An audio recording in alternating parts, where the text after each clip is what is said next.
With each passing day, we get closer to the release for Subnautica 2's early access, and I could not be more excited. Well, I'm not too excited about going completely dark in the Subnautica community to try and avoid spoilers before its actual release. That will be torture. A lot of people are making videos detailing what they want for Subnautica 2, and I love seeing that stuff. I adore this franchise. The original Subnautica is, to this day, one of my favorite games of all time, and I do have a small soft spot for Below Zero despite its failings. The idea that the next massive installment of the series is finally getting closer is so damn exciting. So, while I wanted to give my own opinion on something I think Subnautica 2 needs to get right to truly be a great sequel. Now, originally this video was going to be like way longer. Like, I was going to do a whole retrospective on the original game, Below Zero, and look forward to what Subnautica 2 needs to learn from both, and I was planning to really heavily edit the thing, and that is very ambitious for a first video. So I decided to cut back a little bit and focus on something specific that I don't see many people mention when talking about their hopes for the next game. So I want to shout my little opinions out into the void of YouTube because why not? The Subnautica devs are also fairly active in the community, so who knows? Maybe one of them will stumble onto this video, but whatever if they don't. I just want to give my take on what this next installment in one of my favorite video game franchises needs to focus on. And what is that, you may ask?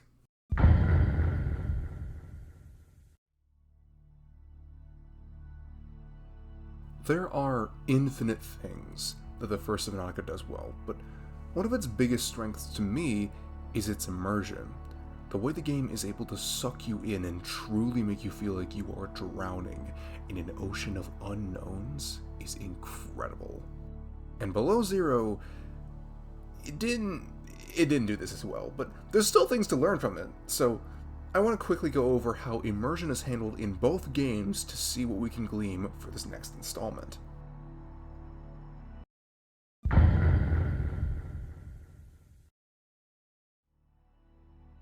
One of the things that is not talked about enough in the first game is the PDA entries for the life pods. They add a sense of realism. You were in a massive ship with a crew of over 100, so it wouldn't make much sense if we never saw anything of the other crew members. These entries make it believable that we were the only one that survived. They make the oceans of 4546B feel so dangerous. We just happened to get lucky enough and land in the safe shallows. It enhances the sense of isolation the game gives you so well. It's just you now.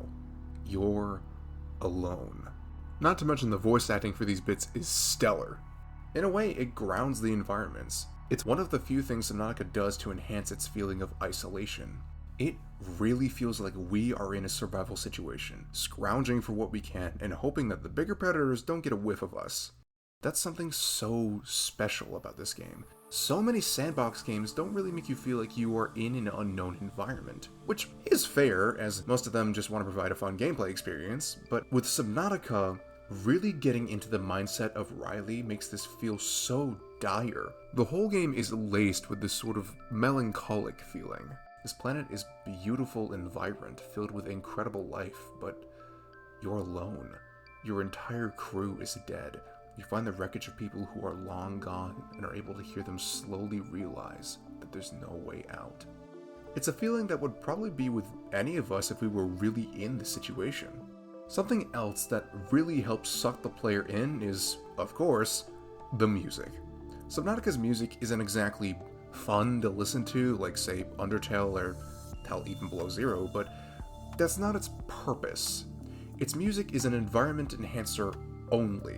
The music can so easily fade into the background, strengthening the vibe of whatever biome you're exploring, whether that be the comfort of the safe shallows, the beauty of the grassy plateaus, the eeriness of the Grand Reef, or the stomach-dropping depths of the Bloodkill Trench. These environments would do so well on their own because, well, the Subnautica designers are literally brilliant in basically every environment they've designed, but the music gives them such depth. There's also a random soundbite of Trump saying China in one of the songs. That is not a joke. Look, here it is.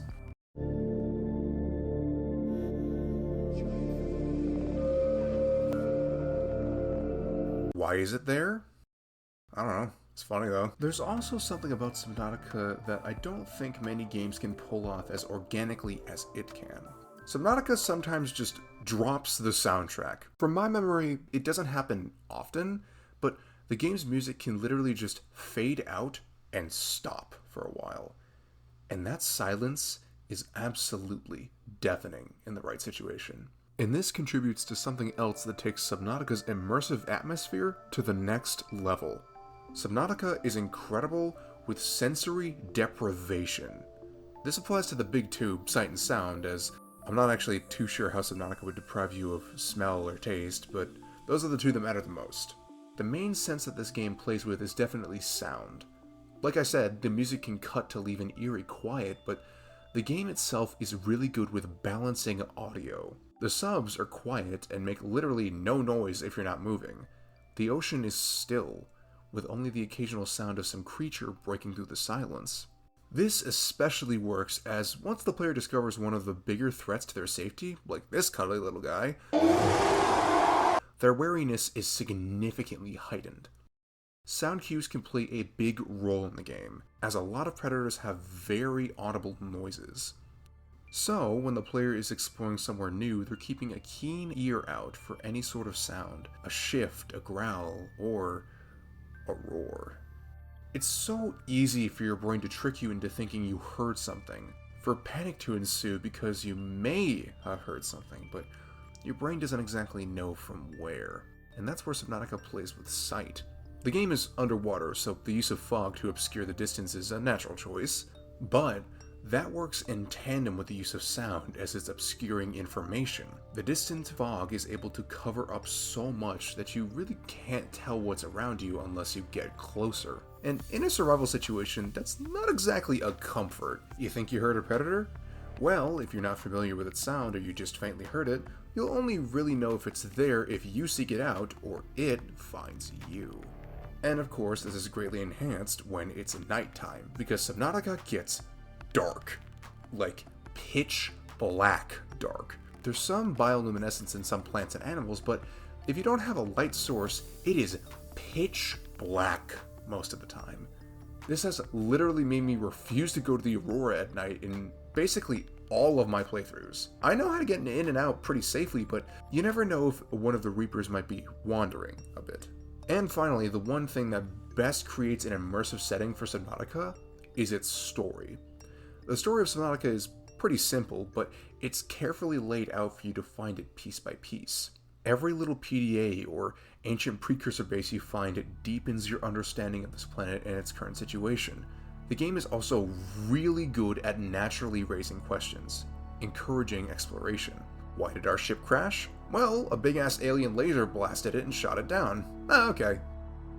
Wait, what? There's an alien base on this planet? Why did it shoot us down? Wait, it's a quarantine enforcement platform? Quarantine for what? Is there a disease or something? Wait, could I be infected? All of these questions are raised without the game sitting down and telling us really anything apart from the quarantine thing. These are natural questions raised by the environment itself. The story is part of the world. Not to mention the story works in tandem with progression, so even if your curiosity's piqued but you're not immediately curious enough to investigate, you suddenly need nickel for some upgrades to your Seamoth. Where do you find it? Well, you gotta find that out on your own. That's what's so damn brilliant about this game. It never holds your hand. It's up to you on how to engage with the story, how fast you find things, and when or even if you figure out certain information. You know what? That's another thing. There's a lot of story players can just miss. If you don't thoroughly investigate the Degassi bases, you may never have even heard about Bart or his dad or Marguerite. They may have just been rusty bases. Hell, it's possible to never have even seen one. This makes the world feel so alive with so many little details spread across the crater. To put it simply, it's brilliant. Alright, that's all I had to say about the original game. Sorry if that was a little rambly, I do adore this thing. But now we talk about the black sheep of the franchise. Oh yes, let's talk about... So honestly, I think this game gets a little too much hate. Is it as good as the original? No, but here's the thing, it wasn't trying to be. Below Zero is a spin-off, not a sequel. I mean, for God's sake, they made this game in like 3 years. That is nothing for a game like this. It was an intentional experiment on the groundwork that the original laid out. It tried new things, and I respect it for that. So, for everyone worried for Subnautica 2 because Below Zero tainted your faith in the devs, just keep in mind that this isn't a sequel, it's an experiment, and they learned a hell of a lot from this experiment. Okay, with that little preamble out of the way, let's get into this game's immersion. Going off of what I started the Subnautica section with, the PDA entries in this game are fine. I mean, they're funny. Sometimes.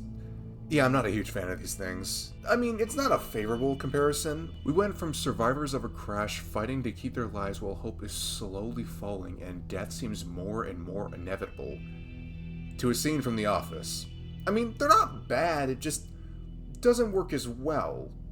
And that's kind of the thesis of this whole game, to be honest. The voice acting is fine, it just feels a bit like tonal whiplash, you know? I want to get into these waters and fear my giblets being ripped off, and I'm listening to some guy complain about his 9 to 5. It's charming, but it doesn't fit super well. Speaking of voices, I think it's about time we talk about the most controversial part of Below Zero. The main character speaks. Like, a lot. And, okay, look, hear me out here. I actually like Robin's voice lines. The voice actor did really well, she's fairly charming, and her interactions with Alan can actually lead to some really thought-provoking topics, and I love that. But, as much as I will defend Robin in this game, I can't lie, the game would just be better without it. It provides a layer of separation. We are no longer in the survival situation, we're playing as someone in this survival situation. And I don't think that's a bad thing by any means, but when you're trying to suck your player into a deep ocean and making them feel like their life is really in a dangerous situation, every bit of immersion you can get, you gotta keep. Robin, I like you more than most, but you do hurt the game more than you help. And since we brought up Robin, let's talk about the story a bit. I feel like we're all probably quite aware of the story of Below Zero completely changing halfway through, and that definitely having an effect on the final product. But I won't go into too many details of the story here. My main issues pertaining to this topic of this video is that Robin chooses to go to Sector Zero. She's not stranded, she's choosing to be here. It just kind of removes a lot of the agency for me. In the first game, we were saddled with the idea that it's life or death, but here, it kind of feels like Robin can just dip if she wants to. I do like a shift in story structure, but it leaves a bit on the table, you know? It's like, why am I wasting time building a base here if I'm trying to figure out what happened to my sister? It's just kind of clashing with the survival aesthetic of the game. Not to mention the story is a bit more upfront than in the original game. And I don't like it. Sure, it's cool to actually see Marguerite in the flesh, but it kind of ruins the immersion for me. Like, I could see all of these creatures existing IRL because I have no frame of reference, but we are all very familiar with what people look like, so seeing a real person in the game is just kinda immersion breaking. Obviously, this can't be fully escaped in Subnautica 2, as it's confirmed to be multiplayer, but in the main game, I feel like it should still be avoided at all costs. Something else that heavily clashes with the survival aesthetic is how the game handles sight and sound. Remember how I said the music faded into the background perfectly in the original game? Well, it does that a bit here, but it's a lot more noticeable. The music for Below Zero is great, don't get me wrong, but for a Subnautica game, it doesn't enhance the environment as much as it could. Like, if the music in Below Zero completely cut out, it would be way more noticeable. The whole game's soundscape is a bit like this, honestly. The original's balance of volume was perfect, but in Below Zero, everything makes so much noise. Like, take these things. They're in an environment with a Leviathan, but they are just as loud as it. They are constantly roaring, really polluting the soundscape of basically any biome they wander into. The subs are way louder as well. They make much more ambient noise even while staying still, which sure is more realistic, but harms the immersion. It's near impossible to have one of those moments where you think you heard something, stop and listen out into the quiet. This game is just so damn noisy and bright. I do hate bashing Below Zero's biomes because, again, they are gorgeous. That is just undeniable. But They went a little too crazy with the bioluminescence. Like, even at night, I can see perfectly in the twisty bridges. There's pretty much no area where it gets completely dark in this game. I do think a balance can be struck with bioluminescence in the environments, as it is beautiful, but just, it's too much, man. It's so damn bright in this game. And then there's the Leviathan placement. This is mainly an issue due to Below Zero being much more cramped than its predecessor, but man, if you go like anywhere east, you're pretty much guaranteed to run into a Chelly. In the original, you so rarely saw hostile Leviathans. It kept their encounters so much more intimidating because they were so much more of an infrequent threat. But here, Chellys are all over the place just randomly. It turns them from intimidating to monotonous. And if the main hostile creature of the game becomes monotonous, I think you messed up.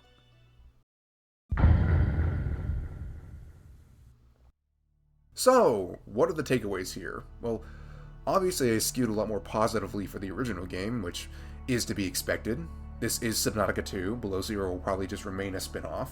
So, the main thing Subnautica 2 needs to focus on for it to be as immersive as the first game is 1. If there are PDA entries, they should probably lean a bit more on the dramatic side. An occasional joke here and there is fine, but overall they should keep the vibe of the first game. 2.